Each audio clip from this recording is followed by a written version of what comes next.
মৌসুমী bus stand আইসি আয়া দেখলাম যে সাগঞ্জ 70 টাকা 80 টাকার ভাড়া 150 টাকা করে ভরতে আছে। আমরা কেমনে যাবো বাড়িতে, এত দূরের রাস্তা?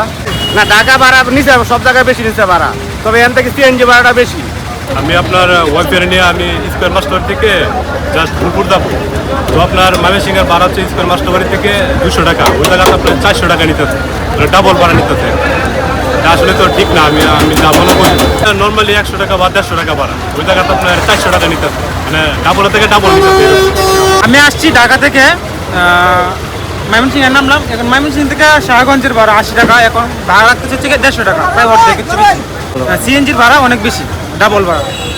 যাদের গাড়ি আছে বাড়ি আছে এরা তো ভাড়া করে চলে, সাধারণ জনগণ তো মানুষ মরে এই গাড়ির মধ্যে সফর করে না, এত টাকা ভাড়া নিয়ে মাসে থাকবে কেমন, চলবে কেমন? মাওনা থেকে আসছি, মাওনা থেকে আসার পরে হচ্ছে তো ময়মনসিংহ ভাড়া নিচ্ছে হচ্ছে 300 টাকা। যে জায়গায় আমরা প্রত্যেকবার 70 টাকা করে আসি, 70 টাকা 80 টাকা, ঠিক আছে, ওই জায়গায় 300 টাকা ভাড়া নিচ্ছে। আগে রেগুলার ভাড়া ছিল 120 টাকা, এখন ভাড়া হচ্ছে 200 টাকা, 80 টাকা ভাড়া বাড়াই দিচ্ছে। এর জন্য অনেক যাত্রী অনেকক্ষণ ধরে ঘুরতেছে। বাইরে আগে উত্তর থেকে ভাড়া ছিল ময়মনসিংহ পর্যন্ত ভাড়া ছিল আগে 120 টাকা করে। এখন দেখা গেছে ভাড়ার আগে 400-500 টাকা করে পর্যন্ত, যার কাছে যেমন রাখতে পারে। দেখা গেছে চেঞ্জ হয়ে গেছে বললে আমার ভাড়া ছিল 100 টাকা, এখন বলতেছে 400-500 টাকা করে যেতেছে, যার কাছে যেমন রাখতে পারে, যত বেশি রাখতে পারতেছে আর কি।